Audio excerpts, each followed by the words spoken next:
3장에는 예수님보다 먼저 세례 요한이 등장해서 예수님의 공생애를 준비하는 모습을 볼 수 있습니다. 우리가 어떤 공연장을 가봐도 주인공이 나오기 전에 먼저 누가 나오지요? 주인공은 맨 마지막에 나와요. 먼저 조연들이 나와가지고 분위기를 다 잡은 다음에 주인공 나오잖아요. 그런 것처럼 예수님 등장하시기 전에 먼저 세례 요한이 등장해서 예수님의 길을 준비했던 것입니다. 이것은 말라기 선지자가 예수님 탄생하시기 400년 전에 이미 예언해 놓은 것이에요. 그래서 말라기 선지자가 말라기서에 보면은 그리스도가 오기 전에 먼저 엘리야가 오게 될 것이다, 이렇게 예언을 했습니다. 그래서 그 엘리야가 이제 내게로 마음을 향하게 해 놓으면 좋겠지만은 그렇지 않으면 내가 다시 와서 너희들을 그냥 심판할 것이다, 이렇게 예언을 해 놨어요. 그 예언대로 예수님이 오시기 전에 먼저 엘리야가 왔던 거죠. 그래서 예수님께서 그 엘리야가 누구냐? 바로 세례 요한이었다, 이렇게 예수님도 인정해 주셨어요. 그래서 세례 요한이 등장해서 이 예수님의 오실 길을 준비했던 것입니다. 오늘 여기 1절을 보겠습니다. 디베리오 황제가 통치한 지 15해 했는데, 이 디베리오 황제는 로마의 제2대 황제였던 티베리우스 황제를 말합니다. 그래서 제1대 황제가 옥타비아누스라고 말씀드렸죠, 지난주에. 그래서 이 옥타비아누스가 AD 14년에 죽었어요. 그래서 그 뒤를 이어서 이제 황제가 된 사람이 바로 티베리우스 황제입니다. 그래서 이 사람이 14년에 황제가 돼가지고 AD 37년까지 무려 23년 동안이나 로마를 통치한 사람이에요. 그래서 이 사람이 아주 어릴 때는 천연두를 알았대요. 천연두. 여러분, 천연두를 앓게 되면 어떻게 되죠? 얼굴에 뭐가 생깁니까? 점이 막 들어갔다 나갔다 그러잖아요. 그럼 뭐라고 그럽니까?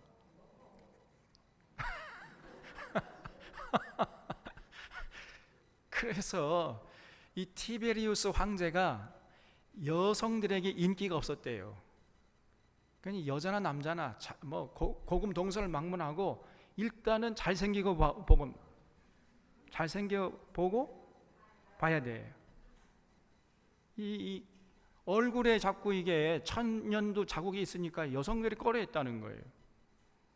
그래서 굉장히 나중에는요 막 폭군 노릇을 합니다, 이 사람이. 근데 젊었을 때는 상당히 리더십이 있었다고 그래요. 그래서 군대도 통솔을 잘했고 정치도 잘했습니다, 이 사람이. 그래서 이런 티베리우스 황제가 15년 통치하던 해에 드디어 세례 요한이 역사의 무대에 등장했다, 이렇게 누가가 기록하고 있지요. 1절을 다시 보겠습니다.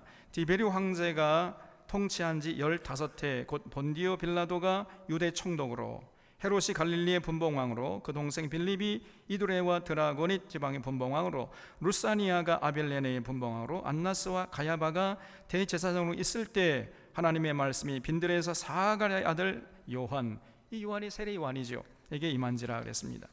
그러니까 AD 14년에 왕이 되어가지고 15년 통치한 건 AD 한 30년 정도 됐을 때, 그 예수님이 이제 공생에 시작할 때쯤 되었단 말이죠. 그때의 이스라엘의 정치 지형을 살펴보면은 아주 아무렇게 짝이 없었습니다. 당시 이제 로마 총독이었던 빌라도가 유대 총독으로 와 있었던 거예요. 그리고 그 간사한 헤롯이 갈릴리의 분봉왕으로, 빌립이, 그 동생 빌립이 이두레 지방과 드라고니 지방의 분봉왕으로 있었습니다. 이두레 지방과 드라고니 지방은 지금으로 보면 이 갈릴리 북동쪽에 있는 땅을 말합니다. 그리고 루사니아라는 사람이 아빌레네의 분봉왕으로 있었다 했는데, 이 아빌레네도 그 근방 지역을 말해요. 그리고 안나스와 가야바가 대제사장으로 있을 때, 이 안나스 가야바 우리가 봤잖아요. 아주 엉터리 방터리입니다, 이 사람들이. 이런 사람들이 대제사장으로 있을 때 세례 요한이 이제 드디어 역사의 무대에 등장했다는 거예요. 그러니까 이 세례 요한이 등장할 때쯤 보면은 당시 이스라엘은요, 역사의 어둠이 짙게 깔려 있었던 시대라는 것을 알 수 있습니다. 아주 칠흑 같은 어둠이 깔려 있었던 거예요. 권력의 실권은 당시 로마 총독이었던 본디오 빌라도가 갖고 있었고, 왕권은 그 간사하고 잔인한 헤롯이 쥐고 있었고, 또 분봉왕이라고 자처하는 이 지역의 통치자들도 전부 로마의 빌부터까지 살아가는 친로마파들이었습니다. 그 백성들의 고난이나 고통, 아픔, 이건 전혀 안중에도 없는 이런 사람들이었어요. 그저 자기 한 몸 배부르고 등 따스면 만족할 줄 아는 그 짐승 같은 이런 인간들이 지도자 자처하고 있었다는 것입니다, 여러분. 그리고 그러니 백성들이 얼마나 고통스러웠겠습니까? 그리고 당시에 제사장들은 전부 타락해가지고 전혀 하나님의 말씀을 들을 수가 없는 그런 시대였던 것이에요. 그러니까 유대 나라는요, 한마디로 말하면 마치 상한 갈대 같고 꺼져가는 등불 같은 이런 시대였단 말이죠. 그래서 백성들의 입장에서 볼 때는 어느 한 곳 의지할 곳이 없는 이런 시대였습니다. 그래서 절망과 탄식이 가득한 이런 시대 상황 속에서 드디어 이 유대 광야에서 세례 요한이 등장해, 회개하라 이 독사의 새끼들아, 이는 회개를 외치면서 드디어 신약의 문이 열렸던 것입니다. 3절에 요한이 요단강 부근 각처에 와서 죄 사함을 받게 하는 회개의 세례를 전파하니 그랬죠. 당시 요한은요, 뭐 잘 된다, 복 준다, 이런 달콤한 설교, 이런 달콤한 말 외친 것이 아니고 회개하라, 회개를 외쳤습니다. 회개하라 이 독사 이 자식들아. 여러분, 그래서 누구든지 세례 요한 앞에 서기만 하면은요, 회개하지 않고서는 배길 수 없을 정도로 이렇게 강력한 회개를 외쳤던 거예요. 구약 성경의 선지자들 중에서도 이렇게 강력하게 외친 선지자들이 종종 있었습니다. 뭐 우리가 살펴본 것처럼 마가 선지자도 그랬고, 또 아모스 선지자 얼마나 대단합니까? 또 이사야 선지자, 뭐 예레미야 선지자, 에스겔 선지자 전부 그랬죠. 근데 제가 볼 때에 이 세례 요한처럼 그렇게 강력하게 세례를 외친 선지자가 또 있었을까? 아마 이 세례 요한의 메시지가요, 가장 강력한, 강도가 가장 센 이런 설교였던 것 같아요.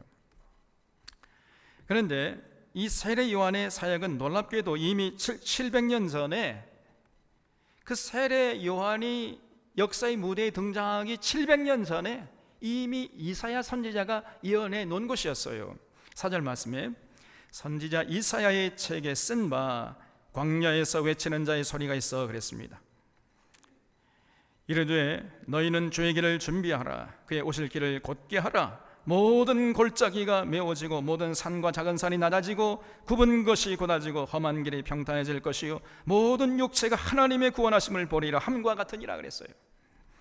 이사야가 이미 세례 요한보다 700년 전에 살았던 사람인데, 이 사람이 미리 그 세례 요한의 그 사역을 미리 700년 전에 예언을 해놨단 말이죠. 그래서 세례 요한이 와가지고 예수님의 오실 길을 준비하게 될 것이다. 그래서 모든 골짜기가 메워지고 모든 산과 작은 산이 낮아지고 굽은 것은 곧아지고 험한 길은 평탄하게 될 것이다. 그래서 모든 육체가 하나님의 구원하심을 볼 것이다. 이렇게 예언을 해놨어요. 그래서 이런 예언이 세례 요한을 통해서 드디어 이루어진 것입니다. 그래서 세례 요한은요, 유대 광야에서 회개할 것을 아주 강력하게 외쳤습니다. 여러분, 자 그렇다면은 우리도 회개해야 되겠는데 회개가 뭡니까? 많은 사람들이 회개를 잘 모르고 오해를 해요. 예수 믿고 어느 날 은혜 받았다 해가지고 갑자기 자기 삶의 자리를 떠나버려가지고 신학교 가겠대요. 그냥 오늘 갑자기 말이죠. 그게 회개인 줄 알아요. 그러면서 자기의 삶의 현장을 떠나버립니다. 아닙니다, 여러분. 그 회개 아니에요. 회개는 뭐냐? 회개는요, 비정상을 정상으로 회복시키는 것, 이것이 회개입니다. 그동안 잘못했던 것들을 바로잡고 올바로 행하는 것, 이것이 회개예요. 그동안 자기가 하던 것을 더 성실하게, 더 완벽하게, 더 충실하게 하는 것, 이것이 진정한 회개인 것입니다. 종교개혁자 마틴 루터에게 어느 날 이제 옆집에 살고 있던 구두 수선공이 찾아와가지고 물었습니다. 선생님, 이제 제가 회개해서 주님을 위해서 헌신하고 싶은데 그렇다면 무엇을 어떻게 하는 것이 좋겠습니까? 이렇게 물었어요. 그때 루터가 대답하기를, 좋은 구두를 만들어서 적당한 가격에 판매하십시오, 이렇게 했습니다. 여러분, 이게 회개입니다. 회개는요, 그동안 지내오던 삶의 자리를 떠나는 것이 아니고 그 삶의 자리를 정상화시키는 거예요. 더 깊은 삶의 뿌리를 내리고 자신의 하는 일을 이제 더 올바로, 더 올곧게, 더 정직하고 더 성실하게 제대로 감당하는 것, 이것이 진정한 회개인 것입니다. 그래서 회개는 굽은 것을 펴는 거예요. 구부러진 것 펴는 것, 이게 회개입니다. 그리고 높아진 것이 있다면 낮아지게 하고, 낮아진 것은 높아지게 하고, 이것이 회개예요. 다시 말해서 마음이 삐뚤삐뚤해진 사람이 있잖아요. 마음이 자꾸 굽어 있어요. 그런 사람은 마음을 곧게 펴는 것, 이것이 회개예요. 또 마음이 교만한 자는 낮아지고 열등감에 빠진 자는 자존감을 회복하고, 바로 이것이 회개인 것입니다. 그러니까 회개는 그동안 잘못 살아왔던 삶을 정상화시키는 것, 이렇게 정의할 수가 있어요. 회개는 잘못했습니다 하면서 눈물 찔끔 흘리는 것, 이거는요 회개 아닙니다. 이거는 악어의 눈물이라고 그래요. 오히려 잘못되고 어그러지고 구부러진 삶을 정상적으로 회복시켜서 삶의 자리에 더 깊이 올바로 뿌리 내리는 것, 이것이 진정한 회개인 것입니다. 그래서 여러분, 우리가 이 회개를 잘 하는 것이 정말 중요한 거예요. 마음이 굽은 사람, 마음이 높아져 있는 사람, 반대로 자존감이 없어가지고 너무 마음이 낮아져 있는 사람, 이런 사람들은 진실로 회개해야 돼요. 그 회개가 마음이 삐뚤빼뚤 굽어 있는 사람은요, 마음을 곧게 이제 좀 펴야 돼요. 그냥 뱀처럼 또아를 탁 두가보자 쉽게 빨리 펴, 그냥 대리미로 딱 펴요, 빨리. 그리고 마음이 스스로 높아졌어요. 그냥 자기가 하나님이야. 그냥 그는 빨리 깎아가지고 골짜기를 메워야 됩니다. 마음을 낮춰야 돼요.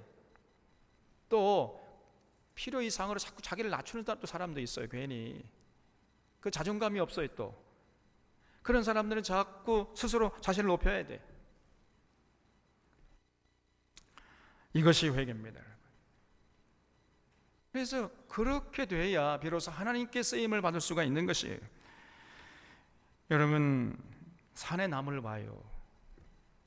굽어지고 휘어진 것, 이것은 절대로 그런 것 가지고 집을 지을 수가 없잖아요. 고든 나무를 가지고 집을 지을 수가 있는 거 아닙니까? 또 높은 마음을 낮추고 낮은 마음을 높여야 됩니다. 교만한 사람은 겸손하게 되고, 자존감이 없는 사람은 자존감을 회복하고, 잘못 생각하는 거 있으면 올바로 그 생각을, 잘못된 생각을 고치고, 잘못 말하던 것을 올바로 말하고, 잘못된 행동을 올바로 행동하고, 이것이 진정한 회개예요. 그래서 이런 회개의 역사가 개인의 역사 속에 일어나는 것, 이것이 진정한 회개인 것입니다. 지난주에 우리 통합식 총회가 열렸는데, 그때 명성교회 담임 목사였던 이 사람이 이제 은퇴했는데 아직도 그냥 자꾸 나와요. 그러면 은퇴했으면은 어떻게 돼야 돼요? 나오면 됩니까? 안 됩니까?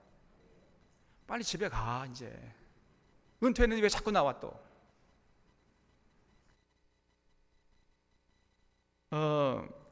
갑자기 총회 석상에 나타나가지고 강대상에 떡 써가지고요. 또 그걸 또 왜 허락합니까? 또 벌써 이 총회 임원진들이 벌써 다 이 시나리오를 짰던 것 같아 보니까요. 아주 이 비열합니다, 여러분. 그래서 갑자기 그냥 그 총회 청대들 앞에 서가지고는 아이고 그동안 물을 일으켜서 죄송합니다 하면서 납작 엎드렸어요. 그러니까 또 총대들이 거기에 또 껌뻑 그냥 넘어가 버렸습니다. 아이고 저 김삼환 목사님이 저 위대하신 분이 저렇게 나오니까 진짜 회개했나 보다. 우리 그 세습을 통과시켜 주자. 이렇게 되어버린 겁니다, 분위기가. 그래서 그냥 명성교회 세습을 허용해주고 말았어요. 그 결과 지금 시퍼렇게 세습을 금지하고 있는 총회 헌법은 살아있는데 그 총회 헌법에 반하는 결정을 내리고 만 것입니다. 자, 거기에 속아 넘어가 버린 거예요. 그냥 눈물 찔끔 흘린다고 해가지고. 여러분, 김삼환 목사는 회개한 게 아닙니다. 여러분, 정말 그거야말로 악어의 눈물이에요. 정말 김삼환 목사가 회개했다면은 아이고 내가 좀 한때 생각 잘못해가지고 내 욕심이 지나쳐서 내 아들 목사를 담임 목사로 세습시키려고 했는데 정말 잘못했습니다. 다시 이전으로 다 돌이키겠습니다. 이렇게 나왔어야 돼요. 그리고 나는 이 교회를 떠나겠습니다. 이것이 진정한 회개인 줄로 믿으시기 바랍니다, 여러분. 근데 그 눈물찍 아유 내가 좀 미안합니다. 죄송스럽게 됐습니다. 그런다고 그냥 우리 한국 사람들이 정에 좀 약해요. 그래서 정말 회개했다면은 아들 목사의 담임 목사 장별을 무효로 하고 이제 나와 내 아들은 교회를 떠나겠습니다. 이렇게 나왔어야 돼요. 그것이 진정한 회개예요. 굽은 것을 펴는 것이고 높아진 것을 낮게 하는 것입니다. 네, 이 어리석은 이 총대들이 사실은 그 사람도 거의 거기서 거깁니다. 초록이 동색이에요. 그런 것들이 앉아 있는 거예요. 그냥. 자기들도 이제 세습하고 싶거든요. 또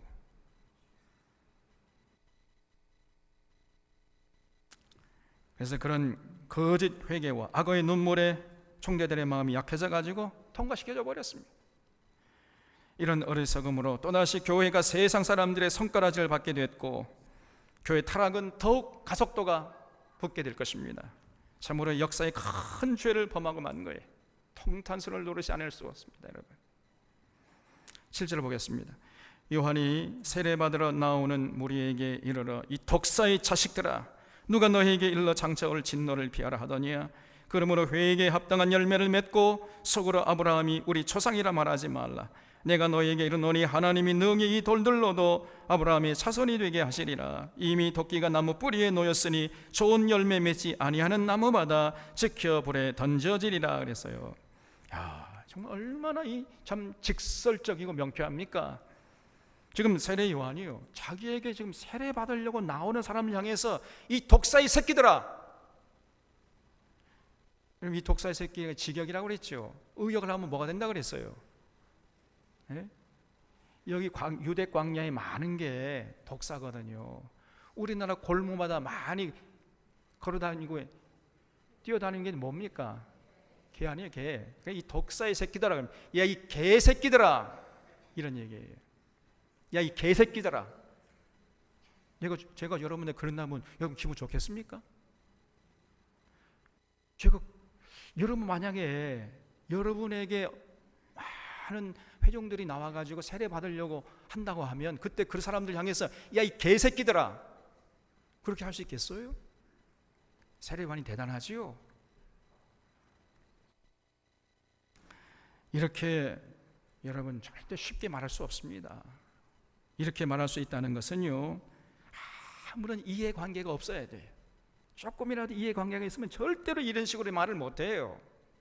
그 이해관계에 얽매여가지고. 그리고 확실한 진리 위에 서 있지 않으면은 절대로 이런 얘기할 수가 없는 것입니다, 여러분. 그래서 여기 독사의 자식들아 누가 너희에게 장차 진노가 없다고 하더냐 그랬죠. 그러니까 이 말을 통해서 알 수 있는 건요, 거짓 선자들이 많이 있었다는 걸 알 수 있어요. 여러분들은 아브라함의 후손이기 때문에 절대로 장차 하나님의 진노가 여러분에게 다시 있지 않을 것입니다. 아멘, 할렐루야. 이렇게 외치는 거짓 선지자들이 많았어요. 이렇게 달콤하게 외치는 그런 거짓 선지자들의 거짓말, 그 거짓 위로 믿지 말라는 것입니다. 여러분, 혈통이라는 것은요, 아무것도 아닌 거예요. 하나님이 이 돌들로도 아브라함의 자손이 되게 하실 것이라 그랬습니다. 그래서 회개에 합당한 열매를 맺지 않으면 누구에게나, 아무리 아브라함의 후손이라 할지라도, 아브라함의 할아비라 할지라도 하나님의 진노가 찾아오고 그 진노를 피할 수 없다고 세례 요한은 아주 강력하게 외쳤던 거예요. 지금 도끼가 나무에 놓였으니까 회개에 합당한 열매를 맺지 않으면 누구든지 찍혀서 불에 던져질 것이다. 여러분 대단하지 않습니까? 이렇게 세례 요한에게서는요, 잘 된다, 복 준다, 이런 식의 무책임하고 축복을 남발하는 이런 모습을 결코 찾아볼 수가 없는 것이에요. 현실을 정직하게 직시하게 하고 정말 하나님의 말씀에 입각해서 대안을 제시하려고 하는 이런 진실된 모습을 우리가 세례 요한을 통해서 살펴볼 수 있잖아요. 이런 자가 진짜 하나님이 보내신 선지자인 것입니다. 그런데 당시 거짓 선지자들은요, 그 잘못된 현실은 전혀 지적하지 않았습니다. 오히려 그 잘못된 현실을 눈감아 버리게 만드는 그런 달콤한, 그러면서 거짓 위로, 거짓 확신 위에 서게 만드는 이런 설교를, 이런 가르침을 남발했던 거예요. 여러분은 아브라함 자손 아닙니까? 하나님의 진노는 절대로 여러분에게 없을 것입니다. 이렇게 거짓말로 위로를 하기에 바빴어요. 근데 예나 지금이나 마찬가지예요. 오늘날에도 많은 교회들이요, 그 거짓 위로 그걸 남발하고 있습니다. 또 많은 성도들도 이 거짓 위로에 취해 있어요.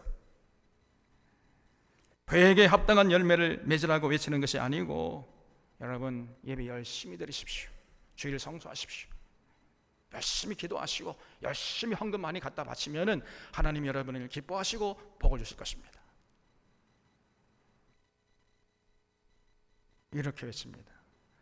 삶을 정상화하도록 가르치는 것이 아니고, 그저 그 잘못된 삶을 외면하고 그대로 냅두고 이것만 하면은 하나님이 기뻐하신다는 거예요. 사실은 이쪽을 해야 되는데,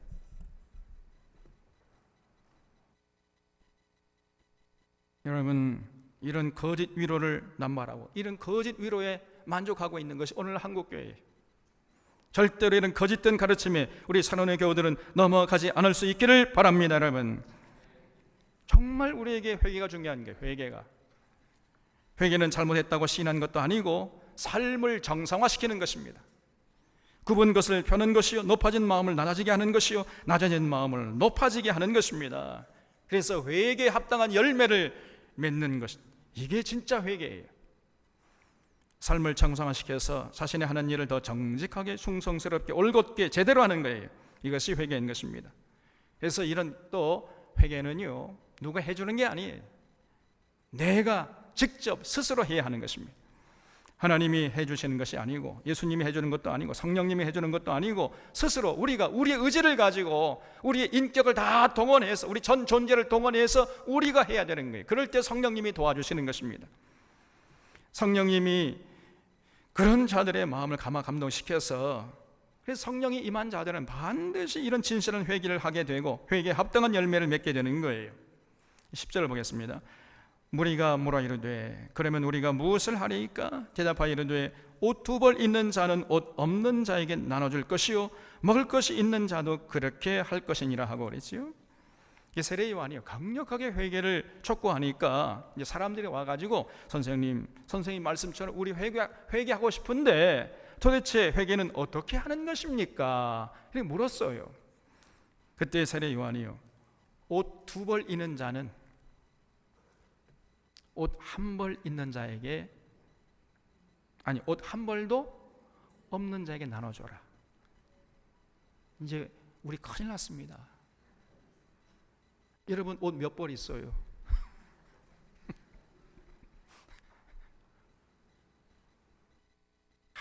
두 벌이 아니라 10벌, 20벌도 많잖아요. 지금 아주 그냥 옷방이 따로 있잖아요. 지금 또 빨리 나눠주래요. 옷 없는 자에게 나가서 빨리 나눠줘.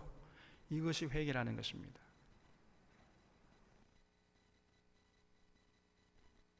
여러분 마음 찔리죠? 이제 큰일 났죠? 이렇게 해야 됩니다. 우리가 지금 어떤 사람은 옷 한 벌이 없어가지고 벌벌 떨고 있는데 우리는 1,000만 원짜리 모피 옷을 입고 다녀요? 좀 춥지도 않은데 그냥 그 두꺼운 털 모피 옷을 입고 땀을 뻘뻘 흘리면서 예배드리고 있더라고 어느 권사님이.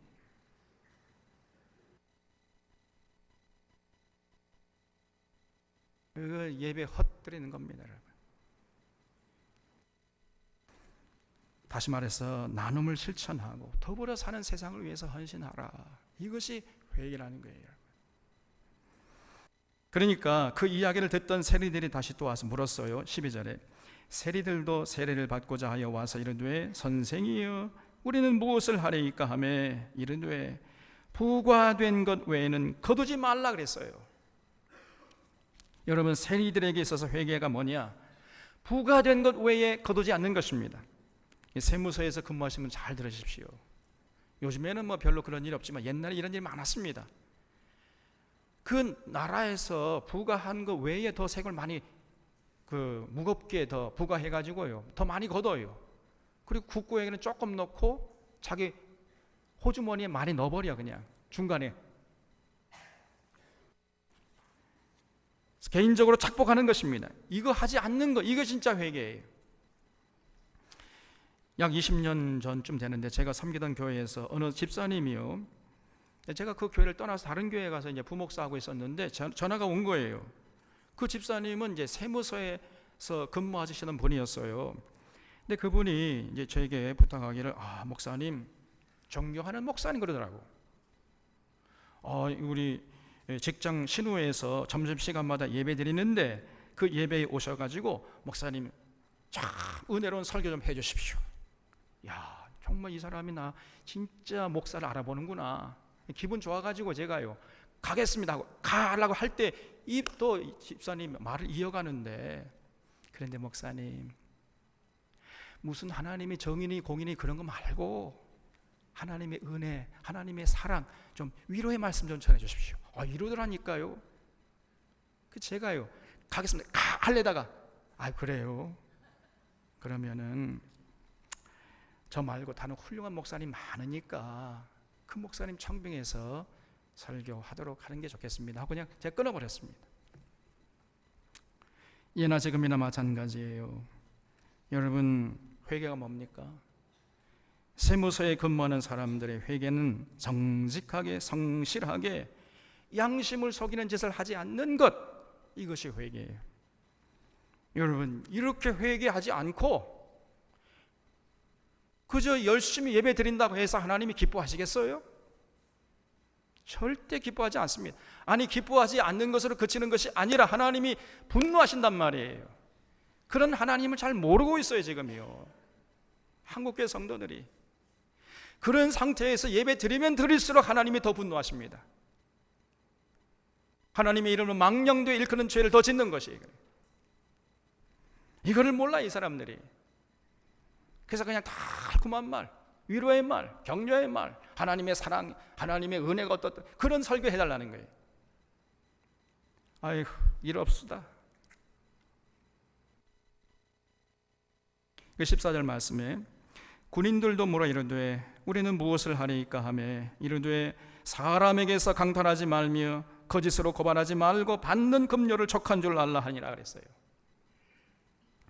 이번엔 군인들이 와가지고요 그러면 선생님 저희들은 어떻게 하면 좋겠습니까? 이렇게 물었어요.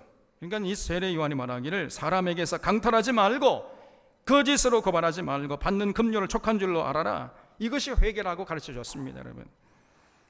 여러분 이 군인들 힘이 있잖아요. 총이 있잖아요. 그 총이 있다고 자기 힘이 있다 해가지고 함부로 그 총을 난사해가지고 총을 가지고 위협해가지고 강탈하고 약탈하고 수탈하고 겁탈하고 이런 짓을 하지 않는 것, 그 자기 자리에 앉아서 주어진 사명을 충실하게 감당하는 것, 이것이 진짜 회개라는 거예요. 그러니까 여러분, 이 전두환 같은 놈은 절대로 회개했다고 볼 수가 없는 것입니다. 여러분, 국민을 지키라고 총을 쥐어줬더니 그 총으로 국민을 살상하는 죄를 저질렀잖아요. 그리고는 자기는 전혀 잘못이 없다고 합니다. 지금까지 전혀 회개하지 않아요. 그러므로 이 전두환 앞에는 하나님의 무서운 진노가 기다리고 있고 유황불로 타는 그 불못이 저 앞에 기다리고 있는 것입니다. 여러분, 회개가 뭡니까? 사업하던 사람이 신학교 가는 것이 회개가 아니고요, 사업하던 사람은 사업을 정직하게 성실하게 하는 거예요.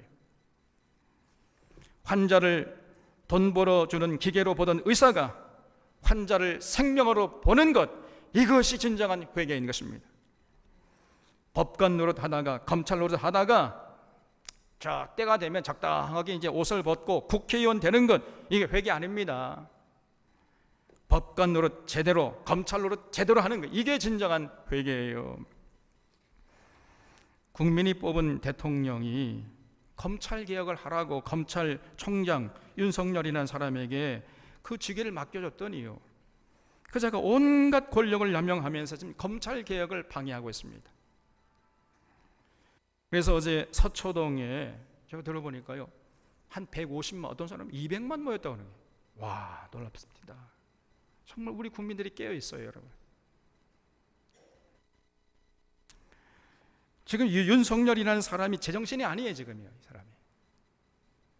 검찰을 개혁하고 그동안의 적폐를 청산하고 나라를 정상으로 좀 돌려달라, 회복시켜달라, 이렇게 해서 검찰총장을 맡겨놨더니 그 권력을 가지고 오히려 나라를 더 엉망진창으로 만들고 그 적폐 세력들의 앞잡이 노릇을 하고 있잖아요.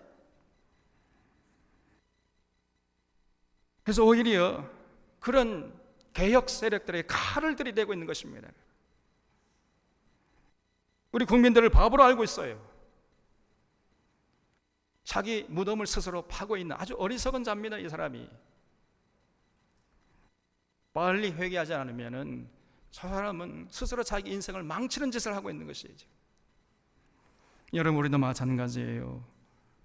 누구 지금 남 얘기할 때가 아닙니다. 우리가 회개를 올바로 해야 돼. 회개는 자기 자리, 자기 역할에 충실하는 것입니다. 부모는 부모 역할 충실하는 것이고, 자녀는 집에 가서 자녀 역할 제대로 충실하는 것, 이것이 회개예요. 여러분, 학생이면은 학생의 본분이 뭐예요? 공부 열심히 하는 거예요.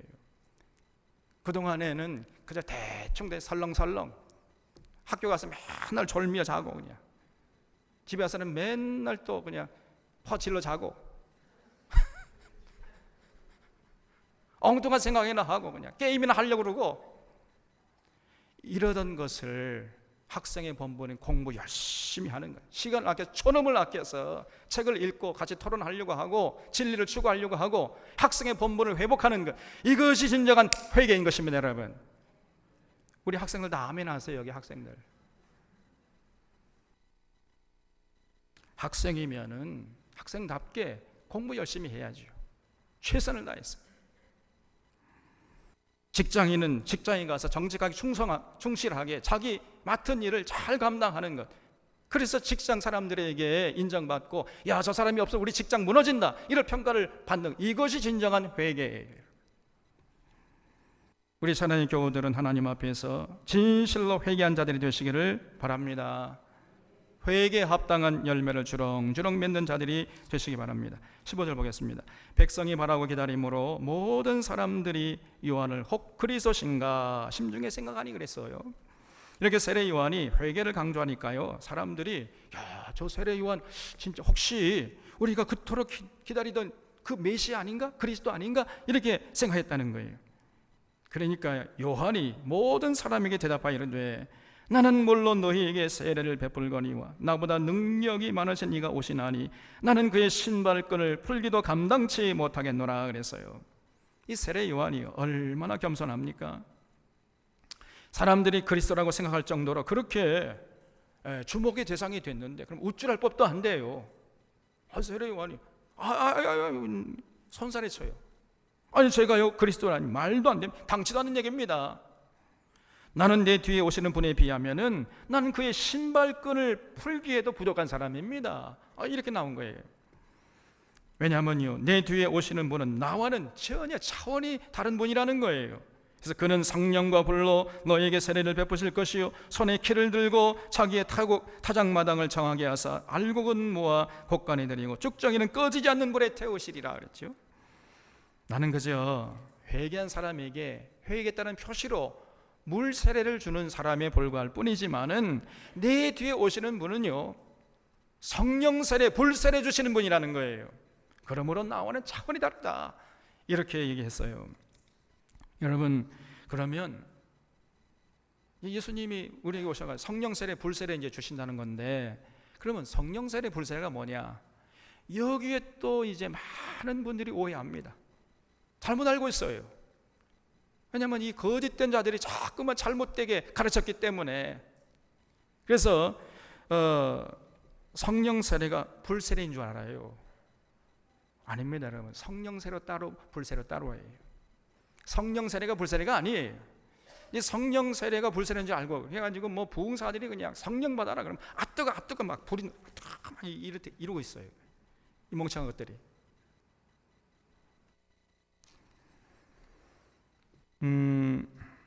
성령 세례는 뭐냐면요, 예수님을 믿게 되는 것, 이것이 성령 세례입니다. 성령으로 세례 받으면은 진실로 예수 믿게 돼요. 다시 말해서 예수님을 진실된 마음으로 믿고 입으로 신하게 되는 것입니다. 그러면 그 사람에게 성령이 임하신 거예요. 이미 그 사람 성령 세례 받은 겁니다.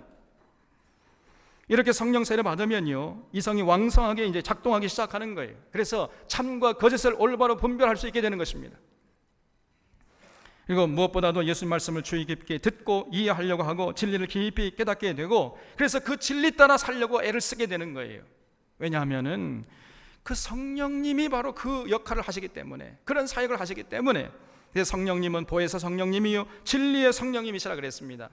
사도 요한이 말하기를 보혜사 성령께서 오시면 내가 너에게 분부한 모든 것을 생각나게 하리라 그랬어요. 성령께서 오셔가지고 다른 거 하는 게 아니고 예수님의 가르침을 생각나게 한다는 거예요. 또 진리의 성령이 오실 때, 성령님의 별명이 진리의 성령님이에요. 그 성령님이 오실 때 그가 나를 증언하실 것이라 그랬어요. 성령님이 오시면 다른 거 하는 게 아니고 예수님을 증언하는 거예요. 예수님께 우리를 인도하고 예수님을 사랑하게 하고 예수님을 주목하게 하고 예수님의 말씀을 통해 진리를 깨달게 하려고 그렇게 우리를 자꾸 자극하고 격려하고 이끌어 가시는 거예요. 이게 성령의 본질적인 사역인 것입니다, 여러분. 그리고 또 진리의 성령이 오시면 너희를 모든 진리 가운데 인도하시리라 그랬습니다.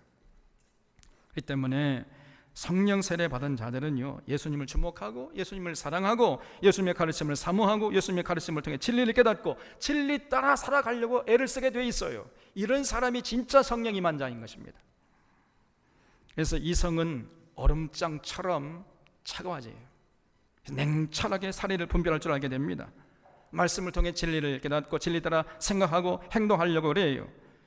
그리고 반대로 이 마음, 가슴, 이 감정은요, 뜨거워져 가지고 주님의 뜻을 열정적으로 뜨거운 그 열정을 가지고 따르려고 하는 거예요. 그래서 주님 말씀을 순종하면서 우는 자와 함께 울고 웃는 자와 함께 웃으면서 이런 참 더불어 사는 세상을 만들기 위해서 헌신하려고 하는, 이것이 성령 세례 받은 자의 공통된 특징이에요. 잊지 마시기 바랍니다. 그런데 오늘날 성령 집회한다는 곳에 가보면요, 정반대의 현상이 벌어집니다. 아말감 이빨이 금 이빨로 변한다는 거예요. 여러분, 아말감 이빨 가진 사람, 거기 성령 사람 가보세요. 금 이빨로 변한답니다. 금 이빨. 그래, 하늘에서 금가루가 떨어진대요. 그거 주스면 소지 맞겠죠? 그걸 믿으라고 그래요. 비정상적이고 비상식적인 이런 것들을 믿으라고 강요하는 것입니다. 이성을 마비시키는 거예요. 이성을 일단은 생각하지 못하도록 만들어버립니다. 그러면 그런 집회에 참석한 자들은요, 이성이 마비되어 가지고 사리를 분별치 못해요. 그리고 비이성적이고 비상식적인 행동을 서슴지 않는 것입니다. 그러면서 이제 감정, 이 마음은 차갑게 또 식어져요. 우는 자와 함께 울지 않아요. 관심도 없습니다. 웃는 자와 함께 웃지도 않아요. 아주 그냥 차가운 로봇 같아요. 기계 같아. 신앙생활 열심히 한다고 하는데 차가운 그 금속성 냄새가 나는 거예요. 그냥 우는 자에게 무관심하고 웃는 자를 보면 배 아파합니다. 진정한 성령 세례 현상과 정반대의 현상을 보이는 거예요. 여러분, 그러므로 그런 것은 절대로 성령 세례 받은 자가 아닙니다. 성령 세례 받은 자들은 그렇게 할 수가 없어요. 예수님 사랑하고 예수 말씀 중에 진리를 깨닫고 진리 따라 살아가는 거예요. 죄에 물든 모습이 아니고 회개한 모습, 다시 말해 인간성이 회복되고 인간미가 넘치는 인간다운 삶을 살아가려고 애를 쓰는 것입니다. 이것이 성령 세례 받은 자의 특징이에요. 자, 그렇다면은 불세가 뭡니까? 불세례? 여기 17절에 말씀하신 대로예요. 10절 다시 보면은 손에 키를 들고 자기의 타작마당을 정하게 하사 알곡은 모아 곡간에 들이고 쭉정이는 꺼지지 않는 불에 태우시리라. 이것이 불세례입니다, 여러분. 다시 말하면 불세례는요, 예수님의 재림 때에 일어날 사건을 말하는 거예요. 예수님이 다시 오셔서 이제 알곡은 모아 곡간에 들이고 쭉정이는 꺼지지 않는 불에 태우실 것입니다. 이 땅에 사는 동안 예수님 사랑하고 예수님 말씀을 통해 진리로 모장해서 어떤 얼음이 있어도 그 진리 붙잡고 산 이 성도들은 이런 알곡들이죠. 이런 알곡들은 예수님께서 이제 다시 오셔가지고 위로하시면서 천국으로 인도하시는 거예요. 반대로 신앙을 세귑거리로 전락시키고 여전히 세상을 버타고 세상의 흐름에 몸을 맡기면서 세상 가치관이 휘둘리면서 산 이런 것들, 이런 쭉쟁이들을 모아가지고 꺼지지 않는 불에 태우시는 것입니다. 이것이 불세례예요. 그러므로 예수님의 초림은 성령 세례 주시는 것이고 다시 두 번째 오실 때 예수님의 재림 때에 이제 주시는 것이 불세례라는 겁니다, 여러분. 정확하게 아셔야 돼요. 그래서 다시 오셔가지고 이 쭉정이들을 전부 불로 태우신 이게 불세례입니다. 18절 보겠습니다. 또 그 밖에 여러 가지로 권하여 백성에게 좋은 소식을 전하였으나 분봉왕 헤롯은 그의 동생의 아내 헤로디아 일과 또 자기가 행한 모든 악한 일로 말미암아 요한에게 책망을 받고 그 위에 한 가지 악을 더하여 요한을 옥에 가둬버렸습니다. 이렇게 세례 요한이요 진실 하나님의 말씀을 올곧게 선포하니까요, 이 분봉왕 헤롯이 그 말을 듣기 싫어했습니다. 요한을 미워했어요. 그래가지고 감옥에 쳐넣어버렸습니다. 여러분, 예나 지금이나 마찬가지예요. 어둠의 세력들은요 하나님 말씀을 올바로 선포해 주잖아요. 그러면 존경하고 사랑하고 따라가야 할 텐데 그렇지 않습니다. 정반대로 이를 갈아요. 이를 갈고 달려서 때려 죽이려고 그래요. 그래서 이 어둠의 세력들이 공통적으로 보이는 것입니다. 예나 지금이나 마찬가지. 전혀 저들은 변하려고 하진 않아요. 그 말씀을 듣고 마음이 찔리면은 회개하면은 되는데, 그러면 살 길이 열리는데 이 사람들은 죽어도 회개하지 않습니다. 회개하는 대신에 올바로 말씀을 전하는 그 사람이 달려 들어가지고 그냥 돌로 쳐 죽여버려요. 자기 마음을 찔리게 했다 해가지고. 그러면서 증오의 이빨을 들이대는 것입니다. 바로 이 헤롯이라는 자가 그랬어요. 그래서 세례 요한을 감옥에 가둬버렸던 것입니다. 21절에 백성이 다 세례를 받을세 예수도 세례 받으시고 기도하실 때 하늘이 열리며 성령이 비둘기 같은 형체로 그의 위에 강림하시더니 하늘로부터 소리가 나기를 너는 내 사랑하는 아들이라 내가 너를 기뻐하노라 하시니라 그랬지요. 이런 천국을 이루기 위해서 예수님이 이제 드디어 이 역사의 무대에 등장했던 것입니다. 그래서 예수님이 공생에 시작하시면서 처음 하신 일이 놀랍게도 세례 요한 앞에 가서 무릎 꿇고 세례 받는 것이었어요. 그 메시아께서, 왕 중의 왕께서 그 세례 요한 앞에 가서 무릎을 꿇었어요. 하나님의 아들 하나님이. 얼마나 겸손하십니까 여러분. 그때 하늘에서 하나님의 음성이 들려왔어요. 너는 내 사랑하는 아들이라 내가 너를 기뻐하노라. 그래서 이제 하나님이 예수님을 인정해 주셔서 드디어 예수님의 공생애가 시작된 것입니다. 23절에 예수께서 가르치심을 생각하실 때 30세쯤 되시니라 그랬죠. 그때 예수님의 나이가 30세쯤 되었다 그랬어요. 그러면서 누가가 예수님의 족보를 아주 자세하게 기록하고 있습니다. 사람들이 아는 대로는 요셉의 아들이니 요셉의 위는 헬리요 그랬죠. 그러니까 이 누가복음의 족보는요 마태복음의 족보와 좀 다르죠. 마태복음의 족보는 위에서 아래로 내려왔죠. 근데 누가복음의 족보는 밑에서 위로 올라가요. 그래서 요셉의 위는 헬리요, 그렇죠? 예수님의 아버지는 요셉이요, 요셉의 아버지는 헬리요, 그 위는 맏딸이요, 그 위는 엘리요, 이렇게 위로 올라가다가 38절에 보면은 맨 마지막에 그 위는 아담이요, 그 위는 하나님이시니라, 이렇게 근원까지 그냥 거슬러 올라가 버렸습니다. 그래서 누가가 챙기는 것을 보면요, 누가가 제일 처음에 누가복음 1장 1절에서 근원부터 살핀다 그랬죠. 근원까지 살펴버리는 거예요. 그냥 끝장을 보는 것입니다. 근원까지 살핀다고 했는데 정말 근원까지 살펴가지고 그 위는 아담이요, 그 위는 하나님이시니라, 이렇게 기록하고 있는 것을 볼 수 있습니다. 자, 아무쪼록 우리 사론의 교우들은 오늘 이 세례 요한의 말씀을 통해서 회개가 무엇인지 올바로 알고 참된 회개를 통해서 주님 오실 길을 예비하고 주님을 잘 영접해서 성령 세례받고 날마다 천국을 누리면서 진실로 이 세상을 행복하게 살아가는 멋진 인생들 다 되시기를 주님의 이름으로 부탁드립니다. 여러분, 기도하겠습니다. 거룩하신 하나님 아버지, 성령님께서 저희들의 마음과 생각을 주장하셔서 이 땅에 사는 날 동안까지 진실 올바른 회개가 무엇인지 바로 알게 하시고 회개에 합당한 열매를 맺을 수 있도록 도와주시옵소서. 예수님을 영접한 자답게 진리를 사랑하고 진리를 추구하며 예수님을 사랑하고 예수님의 가르침을 따라 하루하루 성실하게 살아가는 자들 되게 하여 주시옵소서. 어지러운 이 나라, 이 민족을 기억하시고 하루속히 이 검찰이 개혁되게 하시고 이 적폐 세력들이 물러나게 하시고 무엇보다도 교회가 개혁되어서 다시 회복될 수 있도록 이끌어 주시옵소서. 이 나라 이 민족과 한국교회를 불쌍히 여겨 주시옵소서. 모든 것 예수님의 이름으로 기도하옵나이다. 아멘.